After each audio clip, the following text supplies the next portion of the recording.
So this video absolutely caught my attention because there's a huge group of people who are absolutely misguided about this. The title of this video is Tradwifery Isn't Always All That It's Cracked Up to Be. Well, nothing is always all that it's cracked up to be. So like already we're starting off on a misguided foot, because even though you say tradwifery isn't always all it's cracked up to be, you position a tradwife next to another tradwife and create a stark comparison. So what you're actually saying is tradwifery is bad. And here's the video. I'm going to show you guys the video and then we're going to get into it, because this is, I mean, I'll probably commentate while the video is playing because there's going to be some things that come up. I'm 19 years old, married, no degree, no 9 to 5. I'm 37. I've been a stay-at-home mom for the past 10 plus years. I got engaged at 18, married at 9. I'm confused here. She does not look a day younger than 40 years old. And so when she says she's been a stay-at-home mom for 10 plus years, like there's obviously a history behind this that we're all missing, but I'll stick to the context of the video. So they're basically saying no one prepares you for how financially vulnerable stay-at-home moms really are. Yeah, it depends why you're a stay-at-home mom. Like it really does. Like people forget that this whole stay-at-home thing is a Christian worldview. It really is. It's a Christian worldview and it works best under a Christian worldview. The people who are not Christians who like to do this stuff are absolutely setting themselves up to be screwed, like big time. And so I'm not sure what the other girl, the younger girl, is saying here, but she's 19, no degree, no 9 to 5, and she's just a stay-at-home mom. Like this is the thing that like gets me, because Reddit is really good at providing no context, just the viral spot in the video. I'm pretty sure the younger girl might be a Christian. Okay, so just a quick but hugely important side note. I did some investigation and looked into this young lady on the left side, and it turns out that she's actually Jewish. Look at this picture. She's making a dairy Shabbat dinner. So every time I say she's Christian and comes from the Christian worldview, that's a mistake. She's actually Jewish and comes from the Jewish worldview, which in their community and culture, divorce rates are so low because it is that important that they stick through it and figure out marriage. So that makes this video that much more invalidated, because this person actually did research to find out that the person they're saying is a potential risk for divorce is actually part of a community where divorce rates are so much lower that it's laughable someone made this video.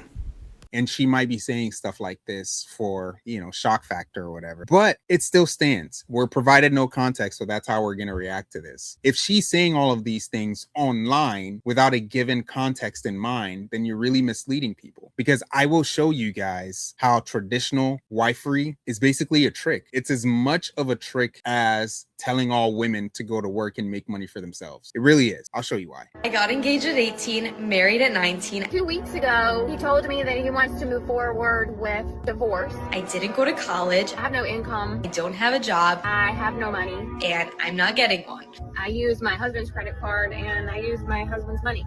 Yes, me and my husband do have an age gap. I'm 37. He'll be 55 in March. He is 10 years older than me. I married an older man thinking that he was ready for marriage. Me and my husband. Hold on. She said I married an older man thinking that he would basically provide for her, that she would be safe. You're not safe. You're not safe even if you married a younger man. That's the thing. Like no one is, your circumstances don't determine whether or not you're safe. It's the person that determines whether or not you're safe. So if you marry an idea, yeah, you're screwing yourself, because that person that this idea is attached to, they can change their mind. But if this person lives out their life through the lens of this filter, like there's no other way to live it. For example, I'm a guy. There's no way for me to live my lens. There's no way for me to live my lens. There's no way for me to live my life through the lens of a woman, because I will never be a woman. I will never be exposed to the hormones that they're exposed to. I will never be exposed to actually growing up a girl. I will never be that. I will always be a knockoff of it. I will be cheap. I will be the cheap version of it. I'll be the guy who's pretending he's a woman. Do you get it? Someone who has the idea and lives their life through that lens is far different than you marrying the idea. She said, I married an older man thinking that he was ready for marriage. Me and my He was ready for marriage and ready to settle down. Why? What was his worldview? What was his perspective? There's always context behind these things. And so when they juxtapose that older lady to this younger one who's just, I don't know, there's some naivete behind what she's saying. I'm just like, this is how narratives are formed. This is how people get other people to start thinking that, oh my goodness, tradwifery is absolutely horrible. It can be because of how it's set up. My husband dated for 6 weeks before getting engaged. I use an American Express credit card for everything. It's got my name on it, but obviously he pays the bill. And I'm told by a lot of people that I should be young and out there and living my life. And he said, you need to start using your own card now. What card? I don't know what that means. I don't have a card. That is my card. I promise you I am living my life to the fullest in my faithful marriage. I don't know. There you go. She's a Christian. She is a Christian. Called it. I called it. I didn't see this video before reacting to this. She's a Christian. And it doesn't sound like this lady might be a Christian. There's nothing of a Christian origin. Even if there was, there has to be grounds for that divorce. If there are no grounds, then they're not living the Christian life, or at least her husband isn't. There was a story in the Bible where Jesus met a woman and spoke to her, and she offered him water, and he said, "Where's your husband?" And she was like, "Oh, he's home." And he was like, "No, where is your actual husband? Where's your real husband?" And she was shocked. She was like, "What?" She was like, "Go back to your actual husband," because the divorce that her and her original husband had wasn't an actual divorce under the context of Christianity. There was no infidelity and there was no violence of that nature, at least from how I understand the story. I could be completely wrong, but from what I understand of the story, there were none of those things. And those things merit a divorce. Like, you can actually get a divorce when you're being abused, if there's infidelity, if your life is in danger. Like, this person is obviously not honoring what marriage is supposed to be. So this older lady, if her husband actually did divorce her with no merit, technically, if they are Christians, they are not divorced in the eyes of God, because you made your vows before God, and before God will you break your vows. But if if the vows aren't broken by the actions of the person, then who are you telling that the marriage is over? You're just lying to yourself. That's what makes me think this marriage isn't a Christian-based marriage. So the stark contrast here is a Christian marriage against a non-Christian marriage.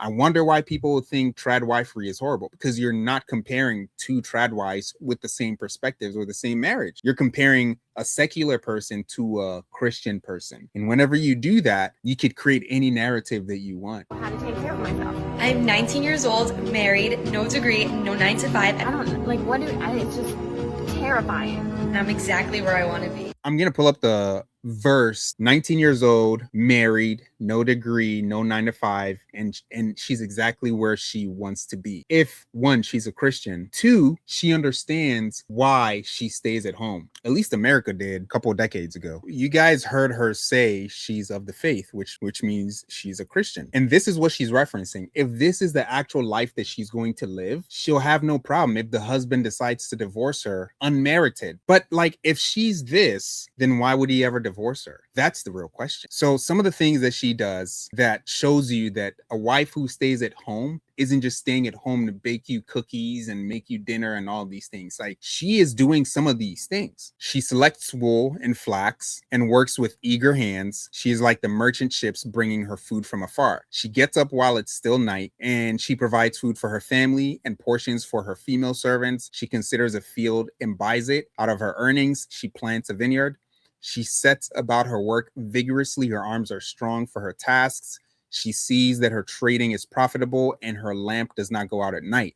In her hand, she holds the distaff and grasps the spindle with her fingers. She opens her arms to the poor and extends her hands to the needy. I could keep going on, but if this is the example she wants to live, trust me, that guy has no business divorcing this woman. She's 19. She's starting young. She has approximately a decade of time to become this woman ahead of people who aren't. The lady who was complaining about her husband taking away her credit card, bruh, that's a you problem. I'm sorry to say, I don't know her, but that sounds like a her problem. If this was her example, I'm pretty sure her husband would have no reason to divorce her unless he's cheating. And then let's bring in the government, right? I'd rather not. And that's why that video was cringe to me. They labeled it cringe, but the person who put it together is the cringe one. So check out some of these comments. A friend of mine from the army had a marriage like that. Okay. They were from rural Ohio. They were around the same age still, but got together in high school, got married, and had kids early. She was a trad wife, and he made all the money. Overall, they had a great relationship. But then he died unexpectedly, and she was left with the fact that now she was middle-aged, had absolutely no work experience or education, and now was responsible for taking care of herself and the kids. This is the stupidity of people. Like, you see a video like this, and you say, well, what if he dies? I don't know. Did you guys plan financially? If he passes away and you have no money, that's on the both of you. That's not, oh, she was a trad wife and she's screwed. If she had a full-time job, she's still screwed. Have you ever tried being a single parent? Like, that's not the life. That's a handicap on you. You plan with life insurance. You plan that stuff. You use your mind and you plan so that if something does happen to the one of you, you're taken care of for a really long time. They didn't plan well. So why would you say this story as an example of someone who got screwed over because she was a trad wife? Anyone could have gotten screwed over. Yeah, she can find a job, maybe move in with family for some time. Like, she's not completely screwed, but they just didn't plan well. Why? Because they were young?